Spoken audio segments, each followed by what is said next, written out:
Subscribe to KC Trichy YouTube channel. Like, share and comment.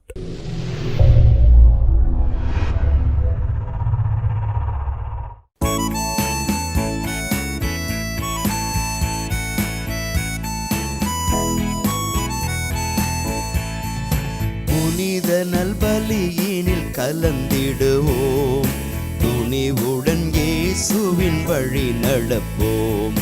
புனித நல்பலியினில் கலந்திடுவோம், துணிவுடன் இயேசுவின் வழி நடப்போம். கூடிடுவோம், ஒன்றாய் கூடிடுவோம், பகிர்ந்திடுவோம், என்றும் மகிழ்ந்திடுவோம். கூடிடுவோம், ஒன்றாய் கூடிடுவோம், பகிர்ந்திடுவோம், என்றும் மகிழ்ந்திடுவோம். புனித நல்பலியினில் கலந்திடுவோம், துணிவுடன் இயேசுவின் வழி நடப்போம்.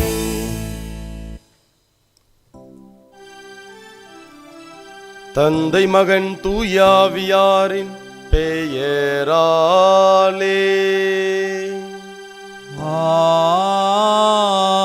ஆமென். நம் ஆண்டவராகிய இயேசு கிறிஸ்துவின் அருளும் கடவுளின் அன்பும் தூயாவியாரின் நட்புறவும் உங்கள் அனைவரோடும் இருப்பதாக. ஆன்மாவோடும் இருப்பதாக.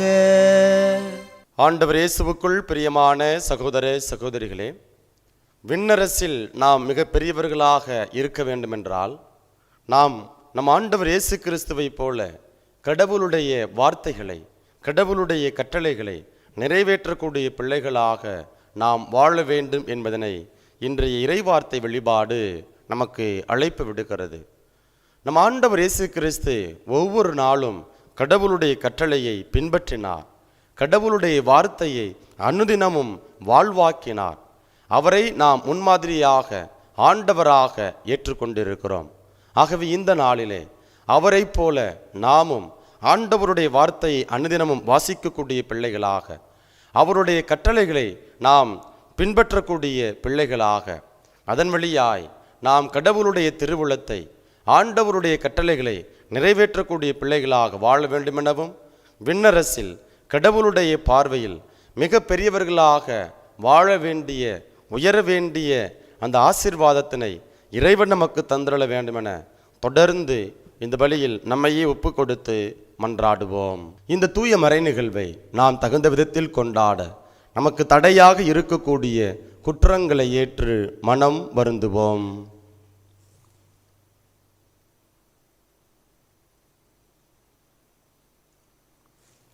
எல்லாம் வல்ல இறைவனிடமும் சகோதர சகோதரிகளே, உங்களிடமும் நான் பாவி என்று ஏற்றுக்கொள்கின்றேன். ஏனெனில் என் சிந்தனையாலும் சொல்லாலும் செயலாலும் கடமையில் தவறியதாலும் பாவங்கள் பல செய்தேன். என் பாவமே, என் பாவமே, என் பெரும் பாவமே. ஆகையால் எப்போதும் கன்னியான புனித மரியாவையும் வான தூதர் புனிதர் அனைவரையும், சகோதர சகோதரிகளே உங்களையும் நம் இறைவனாகிய ஆண்டவரிடம் எனக்காக வேண்டிக் கொள்ள மன்றாடுகிறேன். எல்லாம் வல்ல இறைவன் நம்மீது இரக்கம் வைத்து நம் பாவங்களை மன்னித்து நம்மை நிலை வாழ்வுக்கு அழைத்து செல்வாராக. ஆமென்.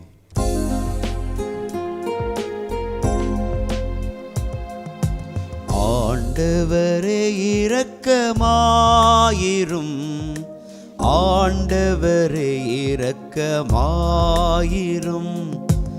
ஆண்டவரே இரக்கமாயிரும், ஆண்டவரே இரக்கமாயிரும்.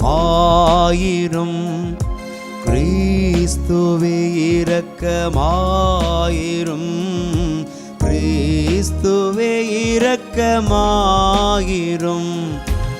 ஆண்டவரே இரக்கமாயிரும், ஆண்டவரே இரக்கமாயிரும்.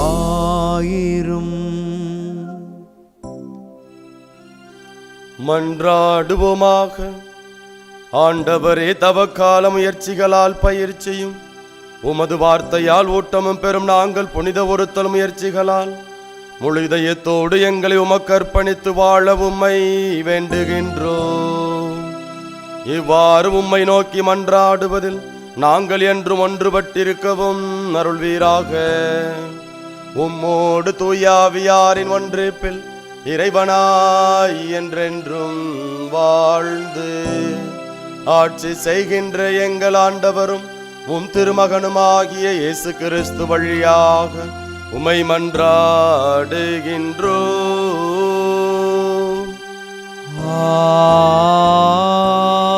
ஆமென். முதல் வாசகம். நீங்கள் என் கட்டளைகளை ஏற்று பின்பற்றி நடங்கள். இணைச்சட்ட நூலிலிருந்து வாசகம். பிரிவு 4, இறை வார்த்தைகள் 1 மற்றும் 5 முதல் 9 முடிய. மோசே மக்களை பார்த்து கூறியது: இப்பொழுது இஸ்ரேலரே கேளுங்கள், நான் உங்களுக்கு கற்றுத்தரும் நியமங்கள் முறைமைகளின்படி ஒழுகுங்கள். அதனால் நீங்கள் வாழ்ந்து உங்கள் மூதாதையரின் கடவுளாகிய ஆண்டவர் உங்களுக்கு கொடுக்கும் நாட்டுக்கு சென்று அதை உரிமையாக்குவீர்கள். நம் கடவுளாகிய ஆண்டவரின் கட்டளைப்படியே நியமங்களையும் முறைமைகளையும் உங்களுக்கு கற்றுத்தருகிறேன். எனவே நீங்கள் போய் உரிமையாக்கிக் கொள்ளும் நாட்டில் அவற்றை பின்பற்ற வேண்டும். நீங்கள் அவற்றை பின்பற்றி நடங்கள். அதுவே மக்களினங்கள் முன்னிலையில் உங்கள் ஞானமும் அறிவாற்றலுமாய் விளங்கும். இந்த நியமங்களை கேள்வியுறும் அனைவரும் உண்மையில் இப்பேரினம் ஞானமும் அறிவாற்றலும் கொண்ட மக்களால் ஆனது என்பர். நாம் குரல் எழுப்பும் போதெல்லாம் நம் கடவுளாகிய ஆண்டவர் நம்மோடு உள்ளார். அவரைப் போல் மக்களுக்கு மிகவும் நெருங்கிய கடவுளை கொண்ட வேறு பேரினம் ஏதாகிலும் உண்டா? நான் இன்று நேர்மைமிகு சட்டங்களை உங்களுக்கு தந்துள்ளேன். இவற்றை போன்ற நியமங்களையும் முறைமைகளையும் கொண்ட வேறு பேரினம் ஏதாகிலும் உண்டா? கவனமாய் இருங்கள். உங்கள் கண்களால் நீங்கள் கண்ட அனைத்தையும் மறந்து போகாதபடி உங்கள் இதயங்களில் காத்து கொள்ளுங்கள். உங்கள் வாழ்நாள் முழுமையும் நீங்கள் அவற்றை மறக்க வேண்டாம். உங்கள் பிள்ளைகளுக்கும் பேரப்பிள்ளைகளுக்கும் அவற்றை எடுத்து கூறுங்கள். ஆண்டவரின் அருள்வாக்கு. இறைவனுக்கு நன்றி.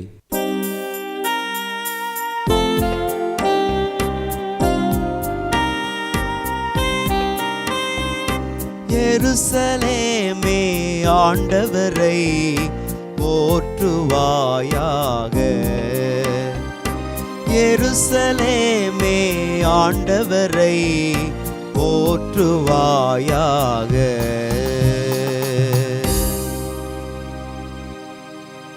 எருசலேமே ஆண்டவரை போற்றுவாயாக.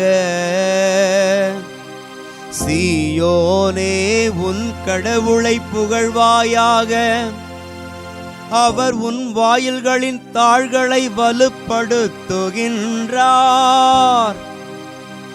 உன்னிடமுள்ள உன் பிள்ளைக்கு ஆசி வழங்குகின்றார்.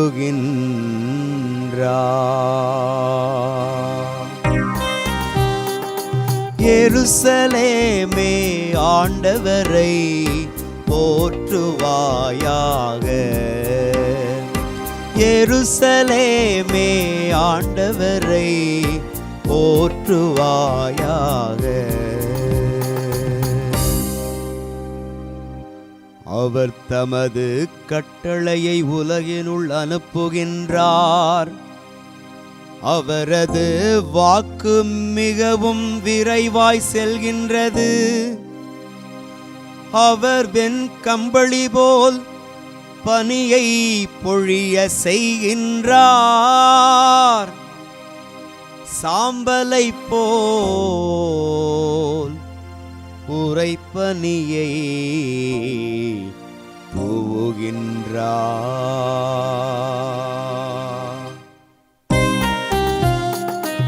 எருசலேமே ஆண்டவரை போற்றுவாயாக. எருசலேமே ஆண்டவரை போற்றுவாயாக.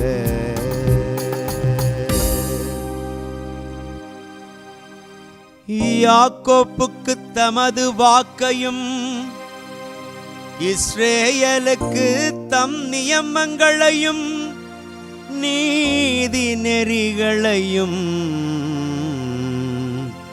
அறிவிக்கின்றார்.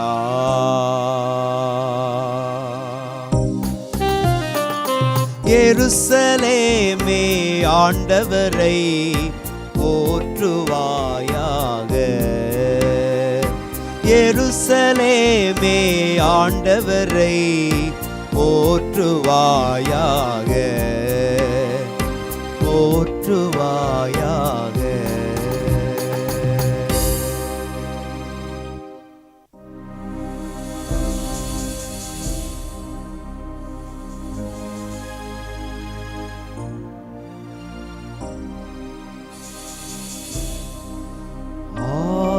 தன் மந்தையை காப்பது போல ஆண்டவர் நம்மை காக்கின்றார். தன் மந்தையை காப்பது போல ஆண்டவர் நம்மை காக்கின்றார். ஆண்டவரே, நீர் கூறிய வார்த்தைகள் வாழ்வு தரும் ஆவியை கொடுக்கின்றன, நிலை வாழ்வும் அளிக்கின்றன. தன் மந்தையை காப்பது போல ஆண்டவர் நம்மை காக்கின்றார்.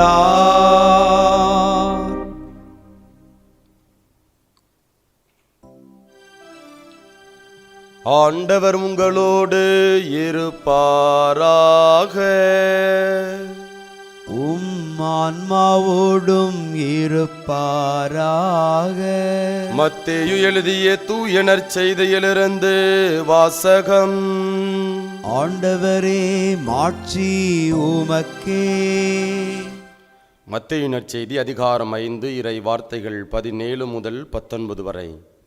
இயேசு தாம் சீடரை நோக்கி கூறியது: திருச்சட்டத்தையோ இறைவாக்குகளையோ நான் அழிக்க வந்தேன் என நீங்கள் எண்ண வேண்டாம். அவற்றை அழிப்பதற்கல்ல, நிறைவேற்றுவதற்கே வந்தேன்.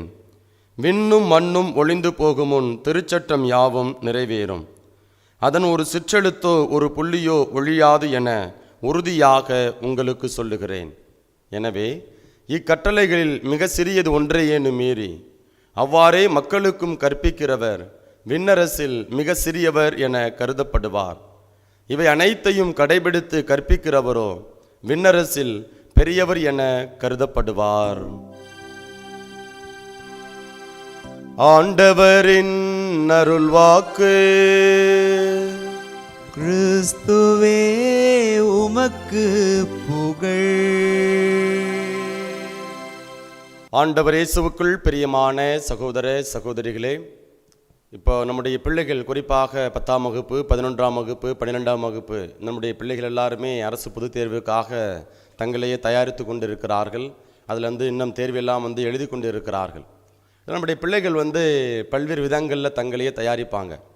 ஒரு சில பேர் என்ன செய்வாங்க, ஒரு சப்ஜெக்டு அல்லது ஒரு கேள்வி இருக்குது அப்படின்னா அதில் ஒரு சில பேர் அப்படியே பாயிண்டாக எழுதி எடுத்து என்ன செய்வாங்க, தங்களை தயாரிக்கக்கூடிய ஒரு நிலை.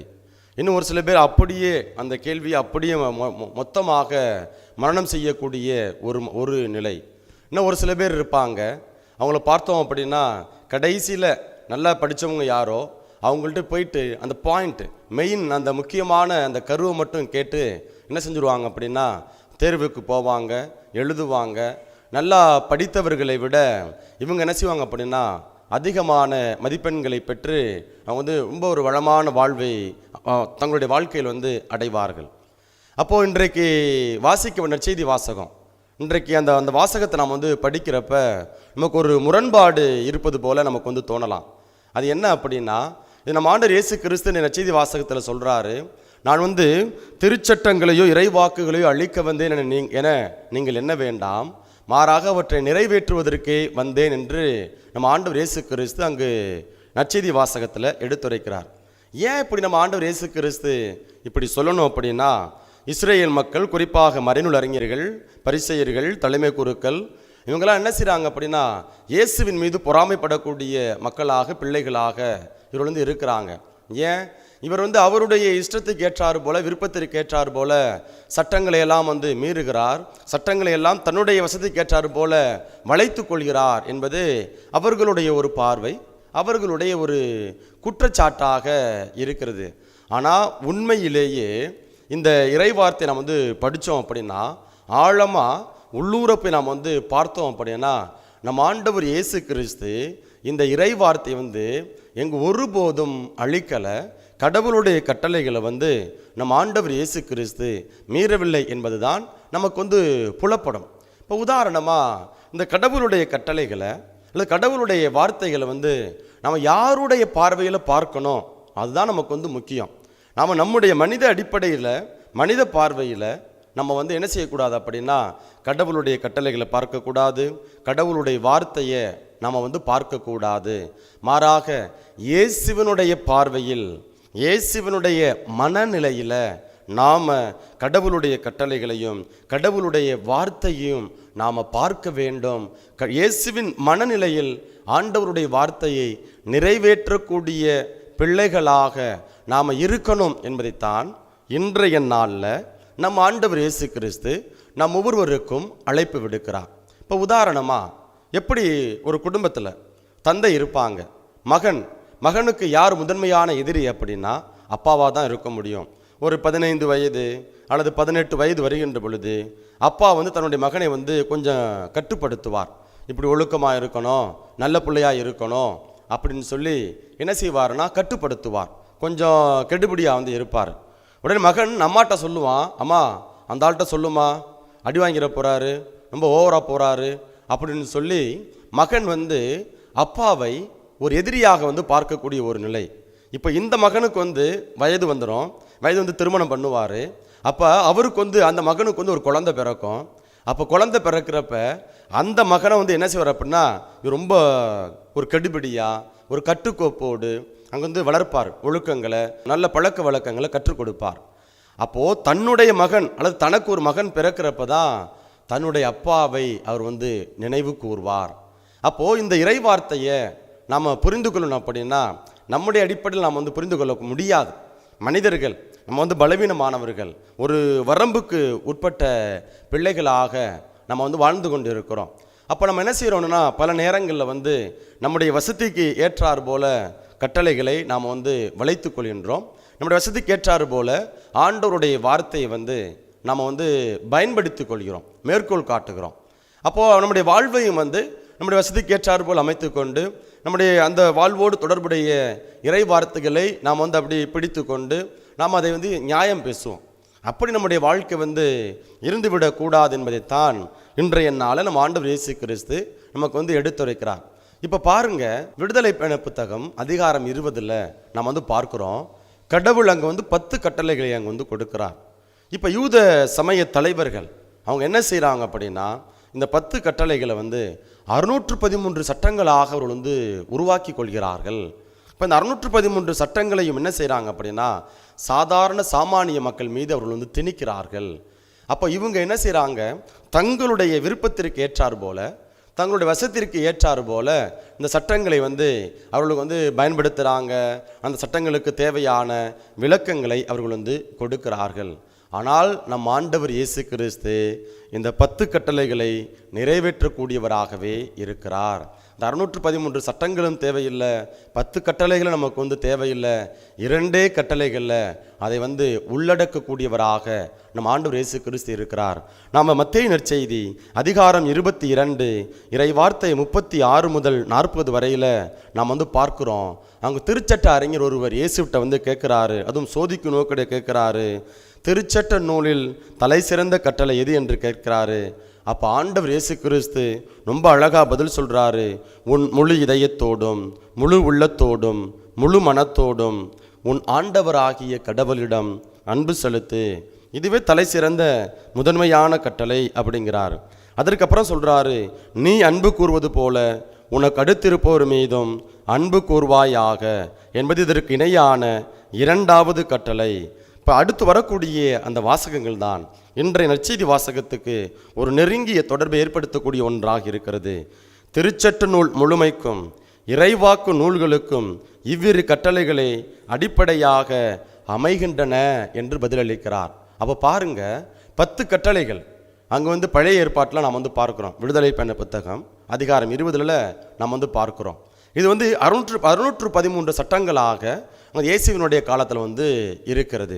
இப்போ இயேசு ஆண்டவர் என்ன செய்கிறார் அப்படின்னா, இதை சுருக்கி இந்த 10 கட்டளைகளை, அதே போல் யூத சமயத்தவர்கள் கொண்டு வந்த இந்த 613 சட்டங்களை 2 கட்டளைகளை உள்ளடக்குகிறார்.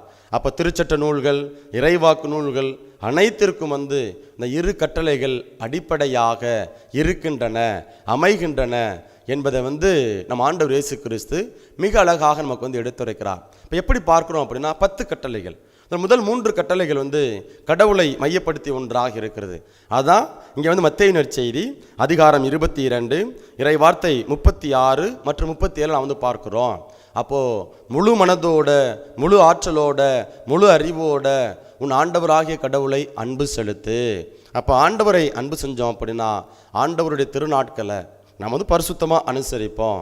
அதே போல் கடவுளுடைய பெயரால், கடவுளுடைய பெயரை நாம் வீணாக பயன்படுத்த மாட்டோம், வேறு கடவுளை நாம் நாடி செல்ல மாட்டோம் என்பதுதான் அங்கே நம் ஆண்டவர் இயேசு கிறிஸ்து அந்த 2 கட்டளைகளில் முதன்மையான கட்டளைகளில், அந்த 10 கட்டளைகளில் முதல் 3 கட்டளைகளை அங்கே சுருக்கி நமக்கு மிக அழகாக ஒரு விளக்கத்தை நமக்கு கொடுக்குறான். அந்த மற்ற 7 கட்டளைகளை நம்ம என்ன செய்கிறார் அப்படின்னா ஒரே கட்டளையாக அந்த 2வது கட்டளைகளில் நமக்கு கொடுக்கிறார். உன் மீது நீ அன்பு கூறுவது போல உனக்கு அடுத்து இருப்போர் மீதும் அன்பு கூறுவாயாக. அப்போ நான் என்னை முழுமையாக அன்பு செஞ்சேன் அப்படின்னா அடுத்தவனை நான் முழுமையாக அன்பு செய்வேன், பொறாமப்பட மாட்டேன், பொய் சொல்ல மாட்டேன், கொலை செய்ய மாட்டேன், அடுத்தவருடைய பொருள் மீது ஆசைப்பட மாட்டேன், அடுத்தவருடைய மனைவி மீது அல்லது அடுத்தவருடைய கணவன் மீது நான் விருப்பம் கொள்ள மாட்டேன் அப்படின்னு சொல்லி மிக அழகாக நம் ஆண்டவர் இயேசு கிறிஸ்து இந்த 10 கட்டளைகளை அங்கு சுருக்கி 2 கட்டளைகளில் நமக்கு கொடுத்துருக்கிறாரு. அப்போது வெறுமனே பொதுவாக இன்றைக்கு வாசிக்கப்பட்ட நற்செய்தி வாசகத்தை நம்ம மேலோட்டமாக படித்தோம் அப்படின்னா நம்ம ஆண்டவர் இயேசு கிறிஸ்து ஏதோ ஒரு புதிய சிந்தனைகளை, ஒரு புதிய கருத்துக்களை கொடுக்கிறாரோ என்பது போல நமக்கு தோன்றும். ஆனால் நம்ம ஆண்டவர் இயேசு கிறிஸ்து புதிய சிந்தனைகளை, புதிய கருத்துக்களை கொடுக்கலை, மாறாக அதை இரத்தின சுருக்கமாக 2 கட்டளைகள் நமக்கு உள்ளடக்கி கொடுக்கிறார்.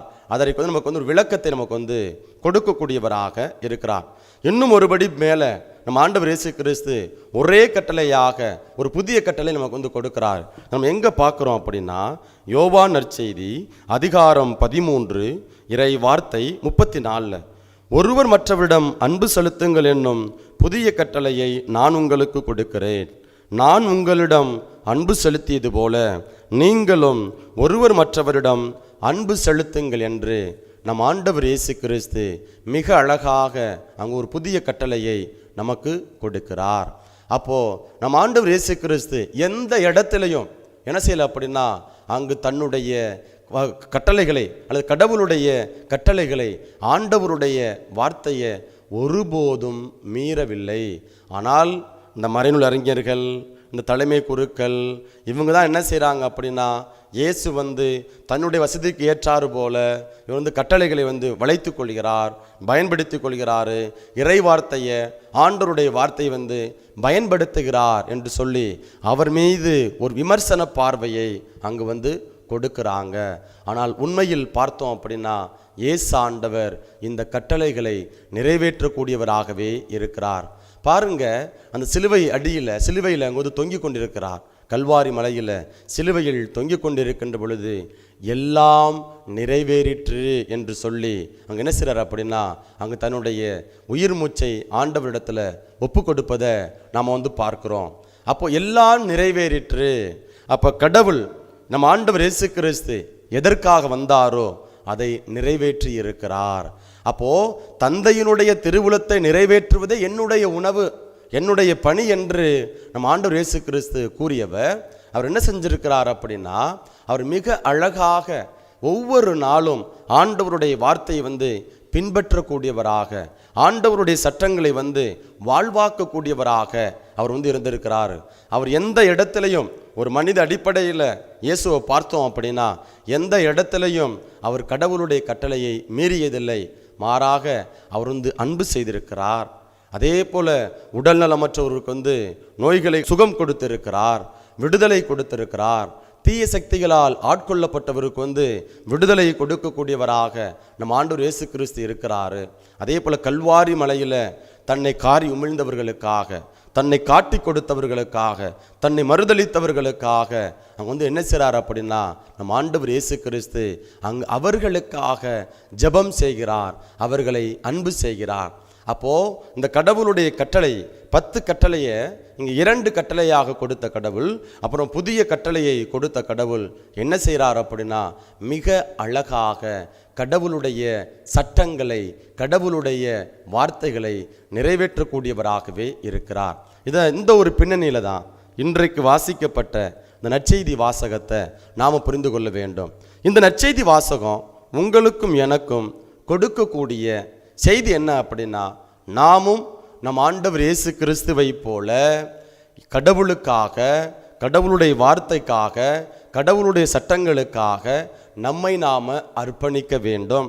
கடவுளுடைய வார்த்தையை நம்முடைய மனநிலையில், நம்முடைய பார்வையில் நம்ம என்ன செய்யக்கூடாது அப்படின்னா, பார்க்கக்கூடாது, புரிந்து கொள்ளக்கூடாது. மாறாக இயேசுவின் மனநிலையில், இயேசுவின் பார்வையில் நாம் ஆண்டவருடைய சட்டங்களை, அதே போல் அவருடைய வார்த்தையை நாம் புரிந்து கொள்ள வேண்டும். இப்போ நாம் இன்றைய நற்செய்தி வாசகத்தில் பார்க்குறோம். அதாவது என்ன அப்படின்னா, கடவுளுடைய கட்டளையை கடைபிடித்து கற்பிக்கிறவர் அவர் விண்ணரசில் மிக பெரியவர் என கருதப்படுவார். அதை கடைபிடிக்காதவங்க, அதை கடைபிடிக்காமல் கற்பிக்கிறவங்க விண்ணரசில் சிறியவர் என கருதப்படுவார்கள்.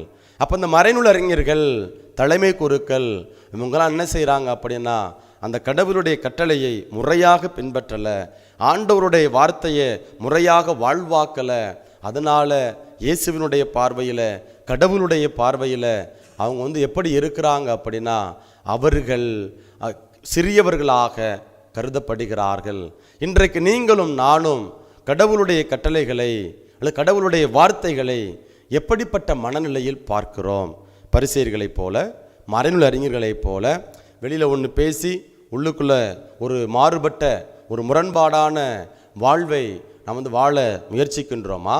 அல்லது நம்ம ஆண்டவர் இயேசு கிறிஸ்துவை போல கடவுளுடைய கட்டளைகளை கடைபிடித்து ஆண்டவருடைய வார்த்தையை முறையாக வாழ்வாக்கி விண்ணரசில் மிக பெரியவராக வாழ நாம் முயற்சிக்கிறோமா?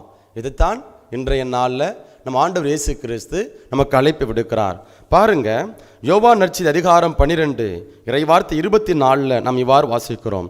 கோதுமை மணி மண்ணில் விழுந்து மடியாவிட்டால் அது அப்படியே இருக்கும், அது மடிந்தால்தான் மிகுந்த விளைச்சலை அளிக்கும் என உறுதியாக உங்களுக்கு சொல்கிறேன் என்று நம் ஆண்டவர் இயேசு கிறிஸ்து நமக்கு எடுத்துரைக்கிறார்.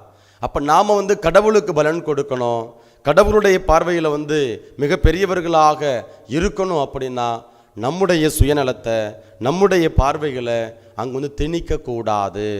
மாறாக இயேசுவின் மனநிலையை, ஆண்டவருடைய வார்த்தையை வாசிக்கிறப்ப, ஆண்டவர் கொடுத்த அந்த கட்டளைகளை பின்பற்றுகின்ற பொழுது நாம் செயல்படுத்தணும், வாழ்வாக்கணும்.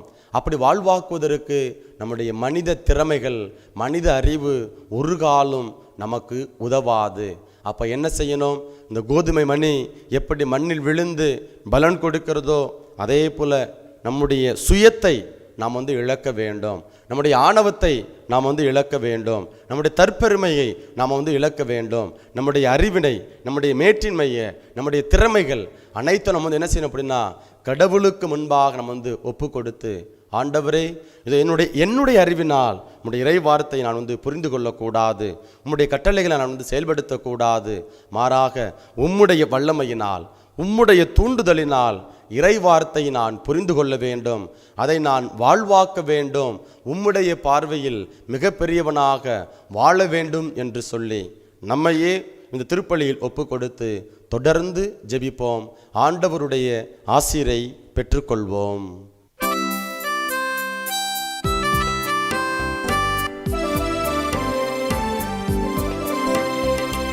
கோதுமை மணிகள் மண்ணில் மடிந்து பலன்கள் தந்திடுமே.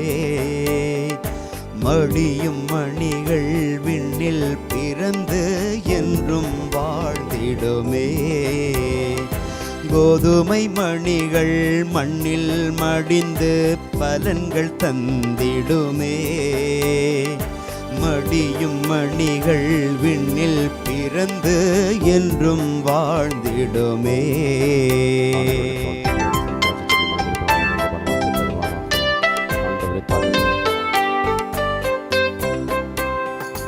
உதவும் பண்பை இதயம் வளர்த்தால் உறவில் கரம் சேரும். உதவும் பண்பை இதயம் வளர்த்தால் உறவில் கரம் சேரும். உறவில் தீபம் இரவில் எரிந்தால் உலகம் கரை சேரும். சகோதர சகோதரிகளே, என்னுடையதும் உங்களுடையதுமான இப்பலி எல்லாம் அல்ல தந்தையாகிய இறைவனுக்கு ஏற்றதாகும்படி மன்றாடுங்கள். ஆண்டவர் தமது பெயரின் புகழ்ச்சிக்காகவும் மாட்சிக்காகவும் நமது நன்மைக்காகவும் புனித திரு அவை அனைத்து நலனுக்காகவும் உமது கையிலிருந்து இப்பலியை ஏற்றுக்கொள்வாராக. ஆண்டவரே, உமக்கு ஒப்பு கொடுக்கப்படும் இப்பலி பொருள்களோடு உம்மக்களின் மன்றாட்டுகளையும் ஏற்றருள உம்மை வேண்டுகின்றோம். உம்மறை நிகழ்வுகளை கொண்டாடும் எங்களை ஆபத்துக்கள் அனைத்திலிருந்தும் காத்தருள்வீராக. எங்கள் ஆண்டவராகிய இயேசு கிறிஸ்து வழியாக உம்மை மன்றாடுகின்றோம்.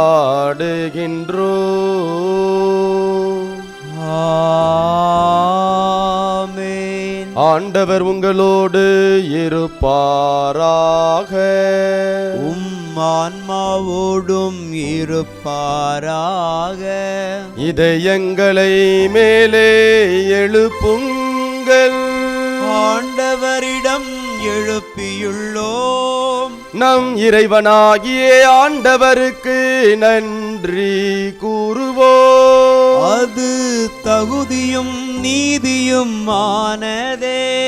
ஆண்டவரே, தூயவரான தந்தையே, என்றும் உள்ள எல்லாம் அல்ல இறைவா, எங்கள் ஆண்டவராகிய இயேசு கிறிஸ்து வழியாக எந்நாளும் எவ்விடத்திலும் நாங்கள் உமக்கு நன்றி செலுத்துவது மெய்யாகவே தகுதியும் நீதியுமாகும். எங்கள் கடமையும் மீட்புக்குரிய செயலுமாகும். எங்கள் தவ முயற்சிகளால் நாங்கள் உமக்கு நன்றி செலுத்தவும், எங்கள் ஆணவத்தை தளர்த்தவும், ஏழைகளுக்கு உணவளிக்கவும், இவ்வாறு உமது கனிவிரக்கத்தை பின்பற்றவும் நீ திருவுளமானி. ஆகவே எண்ணற்றவான தூதரோடு சேர்ந்து நாங்களும் உம்மை போற்றி புகழ்ந்தேத்தி முடிவின்றி ஆர்ப்பரித்து ஒரே குரலாய் பாடுவதாவது: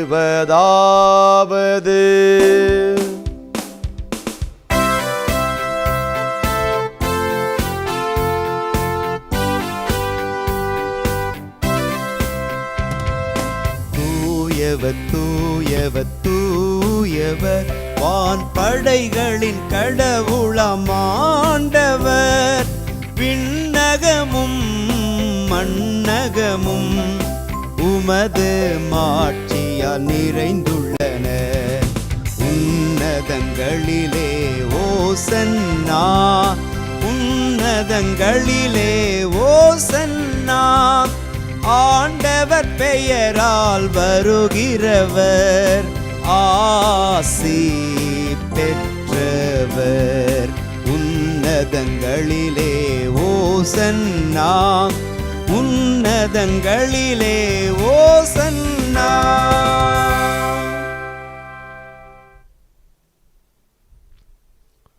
ஆண்டவரே, நீர் மெய்யாகவே தூயவர், தூய்மை அனைத்துக்கும் ஊற்று. ஆகவே உம்முடைய ஆவியை பொழிந்து இக்காணிக்கைகளை தூய்மைப்படுத்த உம்மை வேண்டுகின்றோம். இவ்வாறு எங்கள் ஆண்டவர் இயேசு கிறிஸ்துவின் உடலும் இரத்தமுமாக எங்களுக்கு இவை மாறுவனவாக. அவர் பாடுபட உளம் கனிந்து தம்மை கையளித்த போது அப்பத்தை எடுத்து நன்றி செலுத்தி அதை பிட்டு தம் சீடர்களுக்கு அளித்து கூறியதாவது: அனைவரும் இதிலிருந்து பெற்று உண்ணுங்கள், ஏனெனில் இது உங்களுக்காக கையளிக்கப்படும் என் உடல்.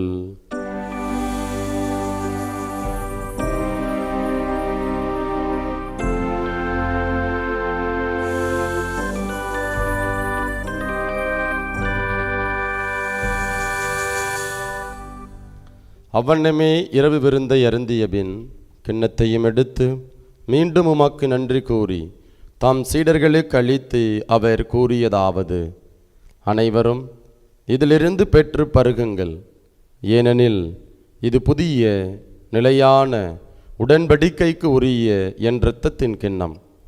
இது பாவ மன்னிப்புக்கென்று உங்களுக்காகவும் பலருக்காகவும் சிந்தப்படும். இதை என் நினைவாக செய்யுங்கள்.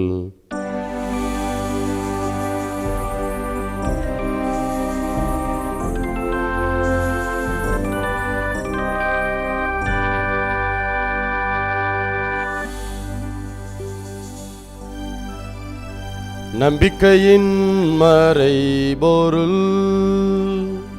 ஆண்டவரே, நீர் வருமளவும் உமது இறப்பினை அறிக்கையிடுகின்றோம், உமது உயிர்ப்பினையும் எடுத்துரைக்கின்றோம். ஆகவே ஆண்டவரை, நாங்கள் கிறிஸ்துவின் இறப்பினையும் உயிர்ப்பினையும் நினைவு கூர்ந்து வாழ்வு தரும் அப்பத்தையும் மீட்பளிக்கும் கிண்ணத்தையும் உமக்கு ஒப்புக் கொடுக்கின்றோம். உம் திருமுன்னின்று உமக்கு ஊழியம் புரிய தகுந்தவர்கள் என எங்களை ஏற்றுக்கொண்டீர். எனவே உமக்கு நன்றி செலுத்துகின்றோம். மேலும் கிறிஸ்துவின் உடலிலும் இரத்தத்திலும் பங்கு கொள்ளும் எங்களை தூய ஆவியார் ஒன்று சேர்க்க வேண்டுமென உம்மை தாழ்மையுடன் மன்றாடுகின்றோம். ஆண்டவரை, உலகெங்கும் பரவியிருக்கும் அது திரு அவையை நினைவு கூர்ந்தருளும். எங்கள் திருத்தந்தை பிரான்சிஸ், எங்கள் ஆயர் ஆரோக்கியராஜ், எல்லா திருநிலையினர் ஆகிய அனைவரோடும் முது திரு அவை அன்பில் நிறைபெறச் செய்தருளும். உயிர்த்தெழும் எதிர்நோக்குடன் துயில் கொள்ளும் எங்கள் சகோதரர் சகோதரிகளையும் இறந்தோர் அனைவரையும் இரக்கத்துடன் நினைவு கூர்ந்து உமது திருமுக ஒளியினுள் ஏற்றருளும். எங்கள் அனைவர் மீதும் இரக்கமாயிரும். கடவுளின் கன்னித்தாயான புனித மரியா, அவருடைய கணவரான புனித யோசேப்பு, புனித திருத்தூதர்கள், இவ்வுலகில் உமக்கு உகந்தவராய் இருந்தோர் ஆகிய புனிதர் அனைவருடனும் நாங்கள் நிலை வாழ்வில் பங்கு கொள்ளும் தகுதி பெற்று உம் திருமகன் இயேசு கிறிஸ்து வழியாக உம்மை புகழ்ந்தேத்து மரமருள உம்மை மன்றாடுகின்றோம்.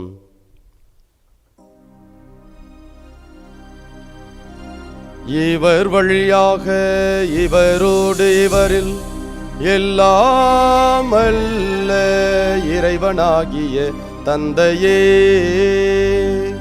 தூய ஆவியாரின் ஒன்றிப்பில் எல்லா புகழும் ஆட்சியும் என்றென்றும் உமக்கு உரியதே. ஆமென்,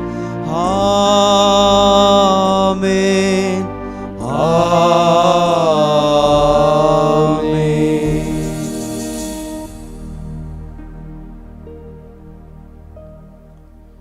மீட்பரின் கட்டளையால் கற்பிக்கப்பட்டு இறைப்படிப்பினையால் பயிற்சி பெற்ற நாம் துணிந்து பாடுவோம். விண்ணுலகில் இருக்கின்ற எங்கள் தந்தையே, உமது பெயர் தூயது என போற்ற பெருக, உமது ஆட்சி வருக, உமது திருவுளம் விண்ணுலகில் நிறைவேறுவது போல மண்ணுலகிலும் நிறைவேறுக. எங்கள் அன்றாட உணவை இன்று எங்களுக்கு தாரும். எங்களுக்கு எதிராக குற்றம் செய்வோரை நாங்கள் மன்னிப்பது போல எங்கள் குற்றங்களை மன்னியும். எங்களை சோதனைக்கு உட்படுத்தாதேயும், தீமையிலிருந்து எங்களை விடுவித்தருளும். ஆண்டவரே, தீமை அனைத்திலிருந்தும் எங்களை விடுவித்து எங்கள் வாழ்நாளில் அமைதியை கனிவுடன் அருள உம்மை மன்றாடுகின்றோம். உமது இரக்கத்தின் உதவியால் நாங்கள் பாவத்தில் இருந்து எப்போதும் விடுதலை பெற்று யாதொரு கலக்கமும் இன்றி நலமாயிருப்போமாக. நாங்கள் எதிர்நோக்க இருக்கும் பேரின்பத்துக்காகவும் எம் மீட்பராகிய இயேசு கிறிஸ்துவின் வருகைக்காகவும் காத்திருக்கின்றோம். ஏனெனில் ஆட்சியும் வல்லமையும் மாட்சியும் என்றென்றும் உமதே. ஆண்டவரே இயேசு கிறிஸ்துவே, அமைதியை உங்களுக்கு விட்டு செல்கின்றேன், என் அமைதியையே உங்களுக்கு அளிக்கின்றேன் என்று உம் திருத்தூதர்களுக்கு மொழிந்தீரே. எங்கள் பாவங்களை பாராமல் உமது திரு அவையின் நம்பிக்கையை கண்ணோக்கி உமது திருவுளத்துக்கு ஏற்ப அதற்கு அமைதியையும் ஒற்றுமையையும் அளித்தருள்வீராக. என்றென்றும் வாழ்ந்து ஆட்சி செய்கின்றவர் நீரே. ஆமென். ஆண்டவருடைய அமைதி உங்கள் அனைவரோடும் என்றும் இருப்பதாக. உம் ஆன்மாவோடும் இருப்பதாக. ஒருவருக்கொருவர் மகிழ்ச்சியுடன் உறவின் வாழ்த்தை அறிவித்துக் கொள்வோம்.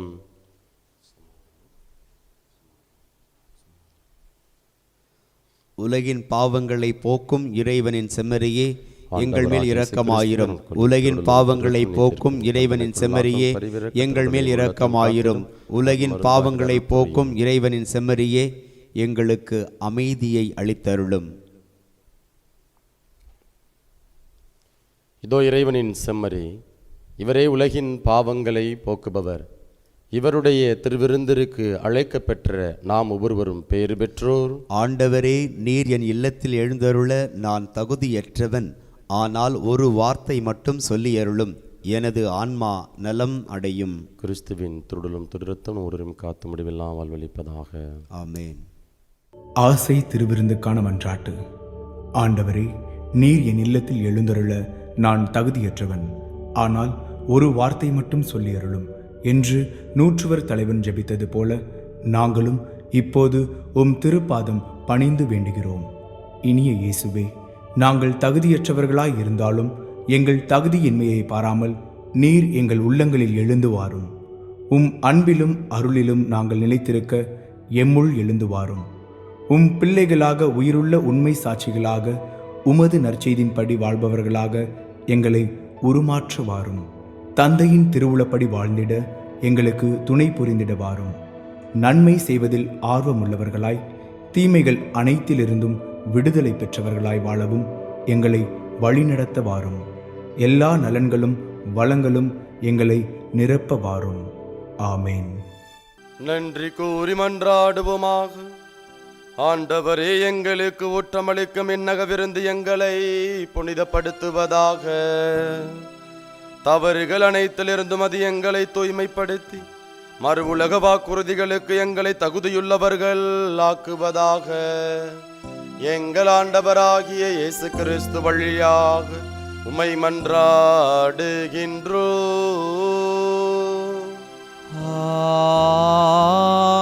ஆமென். ஆண்டவர் உங்களோடு இருப்பாராக.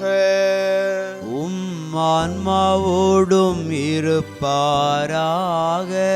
எல்லாம் வல்ல இறைவன் தந்தை, மகன், தூயாவியார் உங்கள் அனைவரையும் நிறைவாக ஆசீர்வதிப்பாராக.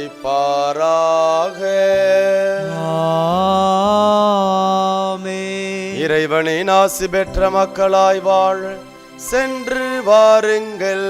திருப்பலி நிறைவேறிற்று. இறைவனுக்கு நன்றி.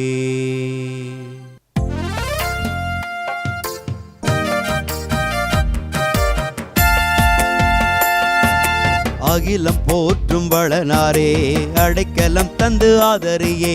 அகிலம் போற்றும் வளனாரே, அடைக்கலம் தந்து ஆதரியே. தரணி வாழும் மாந்தர்க்கு தனையனை காத்த மாமுனியே. தரணி வாழும் மாந்தர்க்கு தனையனை காத்த மாமுனியே, அகிலம் போற்றும் வளனாரே அடைக்கலம் தந்து ஆதரியே, அகிலம் போற்றும் வளனாரே அடைக்கலம் தந்து ஆதரியே.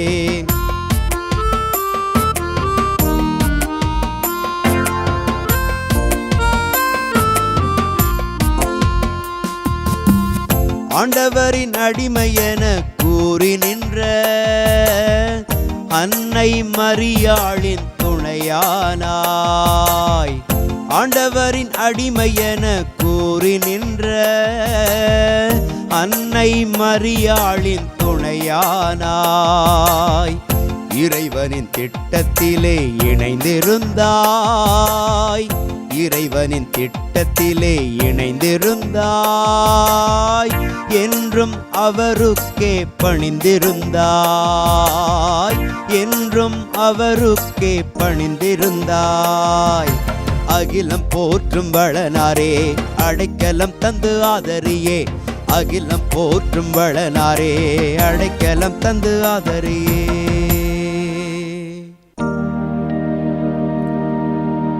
நிலையான புகழுக்குரிய தூய்மை மிகு நற்கருணைக்கு எல்லா காலமும் ஆராதனையும் புகழும் ஆட்சியும் உண்டாக கடவது. தந்தை மகன் தூய் ஆவியாரின் பெயராலே ஆமேன். Subscribe to KC Trichy YouTube channel. Like, share and comment.